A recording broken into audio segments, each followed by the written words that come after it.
Kali ini gue akan bahas tentang integrasi antar aplikasi.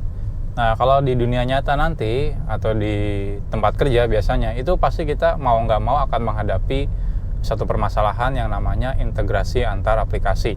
Nah, contohnya misalnya kita punya aplikasi employee gitu ya, buat HR gitu. Habis itu ada aplikasi tentang misalnya penggajian atau aplikasi tentang finance. Nah, biasanya mau nggak mau kita akan butuh melakukan integrasi.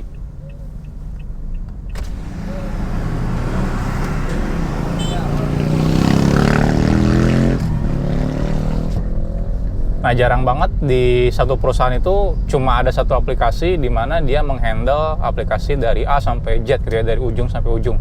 Itu jarang banget sih.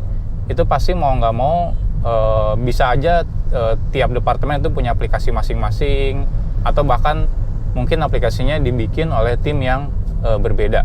Nah, permasalahannya dalam satu perusahaan itu pasti aplikasinya harus terintegrasi semuanya. Jadi walaupun aplikasinya berbeda-beda atau banyak, tapi tetap mereka harus bisa berintegrasi atau berkolaborasi. Nah, di video ini kita akan bahas detail teknik-teknik atau cara melakukan integrasi antar aplikasi. Cara integrasi yang pertama yang bisa kita lakukan yaitu menggunakan sharing file. What? Sharing file gitu? Nah ya, nggak usah alergi dulu ya. Jadi ya mungkin mikirnya apa sharing file gitu ya? Ngapain gitu zaman sekarang kita masih sharing file gitu? Sekarang udah ada yang namanya API dan sebagainya. Tapi kita nggak bisa pukul rata seperti itu gitu. Kadang-kadang ada kejadian di mana integrasi secara langsung antar aplikasi itu tidak bisa dilakukan lagi. Contohnya misalnya kita punya aplikasi misal aja kayak penjualan gitu ya, di mana tiap cabangnya itu misal aja dia tidak terkoneksi dengan si pusatnya. Itu kan problem kan. Pertanyaannya gimana cara integrasinya, misalnya mengirim data penjualan di tiap cabang ke pusatnya. Nah, biasanya yang dilakukan adalah menggunakan internet. Tapi sayangnya biasanya aplikasi di pusatnya itu nggak mungkin diekspos via internet gitu ya. Nah, rata-rata tetap mereka akan dijaga di network internal aja gitu. Nah, yang bisa kita lakukan kalau misalnya kejadian seperti ini, ya mau nggak mau sharing atau integrasinya menggunakan file. Jadi tekniknya dari si cabang-cabang itu misalnya tiap hari akan mengenerate sebuah file yang nanti filenya itu bisa di-upload ke si aplikasi yang ada di pusat. Nah, dengan menggunakan file ini, enak kan, misalnya kita bisa tinggal uploadnya bisa via email, misalnya dikirim ke pusat, atau ya bisa aja via flash disk dan sebagainya.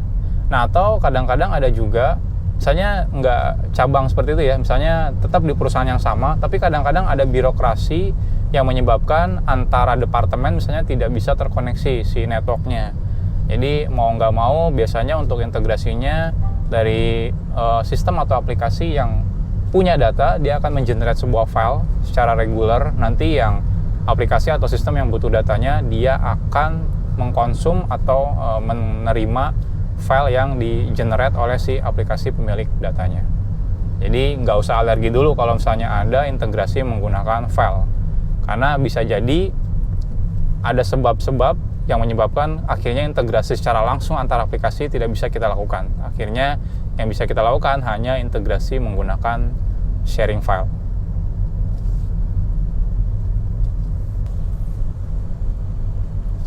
Cara yang kedua yang bisa kita lakukan untuk integrasi antar aplikasi yaitu menggunakan teknik sharing database. Nah, oke. Ya mungkin ada yang sedikit jijik kali ya lihatnya, sharing database gitu ya, ngapain gitu kan.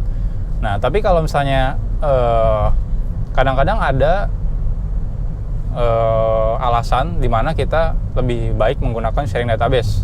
Contohnya misalnya aplikasi yang akan kita ambil datanya, misal aja itu aplikasinya legacy gitu, somehow ya kayak magic gitu ya, orang udah nggak mau lagi involve atau development di sistem itu karena saking udah jadul atau lamanya.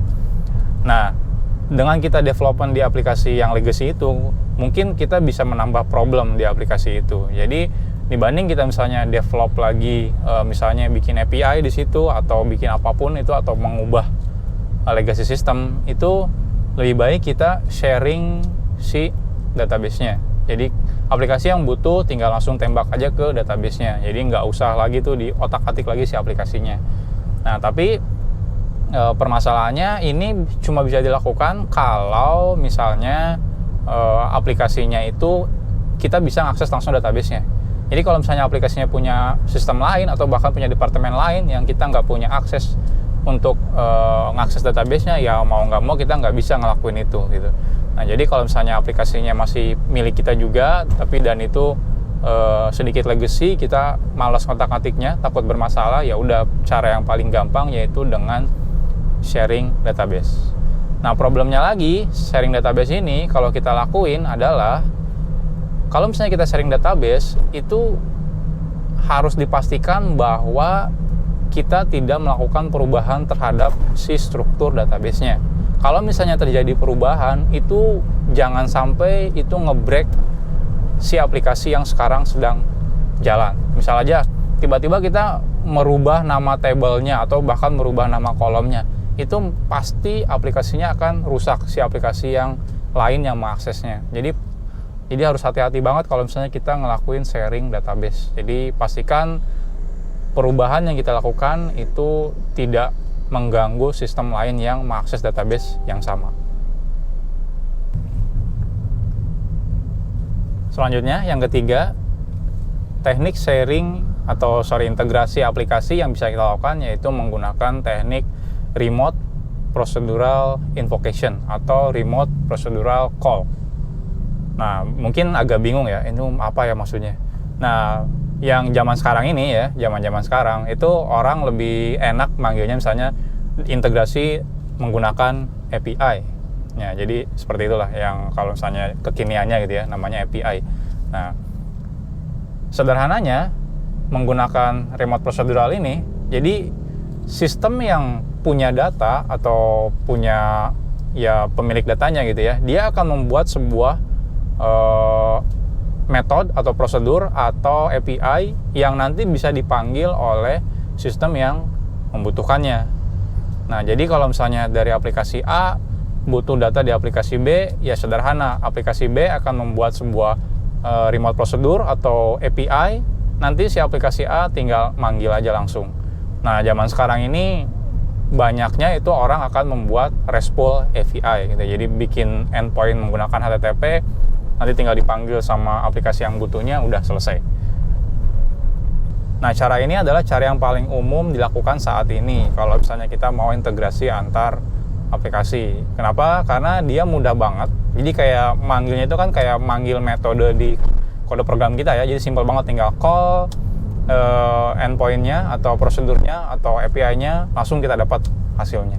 Jadi ini cara yang paling elegan atau enak kalau kita integrasi antar aplikasi.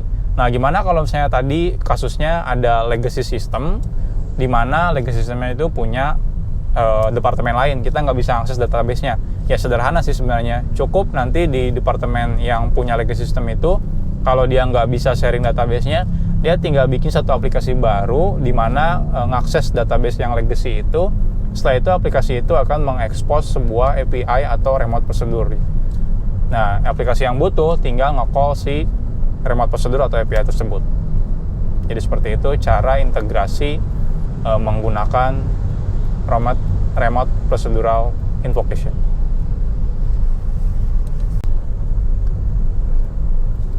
Cara yang keempat atau yang terakhir, yang saat ini sebenarnya lagi naik daun ya. Sebenarnya yang paling populer itu sebenarnya cara yang ketiga tadi, menggunakan remote procedural call atau API. Tapi ini sekarang problemnya dengan remote procedural call yang tadi itu kan blocking ya istilahnya. Blocking itu artinya kita akan nembak si sistem yang punya data, setelah itu tunggu sampai sistem yang punya data itu ngerespon, lalu kita ambil datanya. Dan selama kita menunggu, kita nggak bisa ngelakuin apapun. Jadi kita kayak ngeblok gitu, nungguin si respon dari si aplikasi yang punya data. Nah, problemnya kalau misalnya aplikasinya yang punya data itu lambat banget, aplikasi kita kena impact-nya, jadi lambat juga gitu ya. Nah, terus gimana nyelesain hal ini? Nah, teknik yang keempat itu integrasi antar aplikasinya menggunakan teknik yang namanya messaging. Nah, kalau misalnya teman-teman udah pernah tonton video saya tentang message broker, mungkin udah kebayang apa itu messaging. Intinya, dibanding kita langsung nge-call si sistem yang punya datanya, itu kita cukup integrasinya itu menggunakan sistem yang namanya message broker di tengah-tengahnya. Jadi kalau misalnya kita mau ngirim data dari aplikasi A ke aplikasi B, simple, tinggal kirim ke message brokernya, nanti si aplikasi B-nya akan ngambil data dari message broker.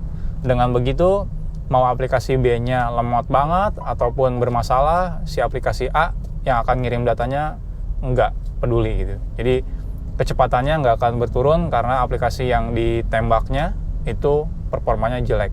Nah, atau misalnya kalau kita mau nerima data, gampang juga, tinggal si aplikasi A-nya nungguin message dari aplikasi si B.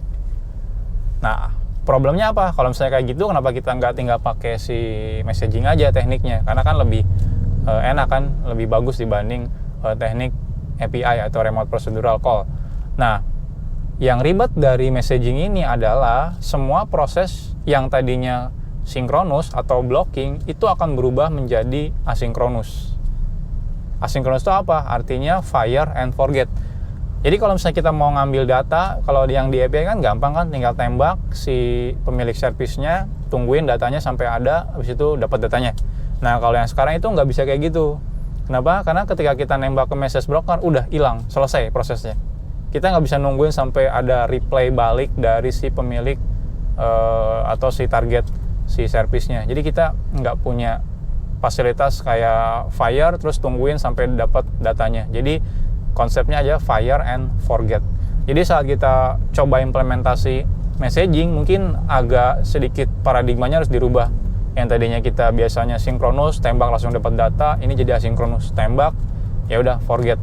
Kita tungguin responnya, balik lagi lewat nanti message broker lagi. Nah, ini biasanya kendala yang dihadapin ketika kita pakai messaging system. Jadi yang paling gampang sih sebenarnya ya kita tinggal bikin API dulu aja ya. Kalau misalnya udah problematik banget API-nya, ya udah kita mulai coba migrasiin dikit-dikit ke teknik messaging.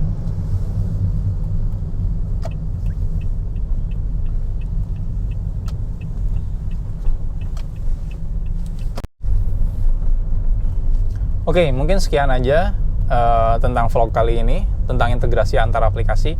Kalau misalnya ada ide atau saran, bisa masukin ke kolom komentar. Jangan lupa sharing ke teman-teman kalau emang video ini berguna. Kalau misalnya ada kritik, silakan juga dimasukkan ke kolom komentar.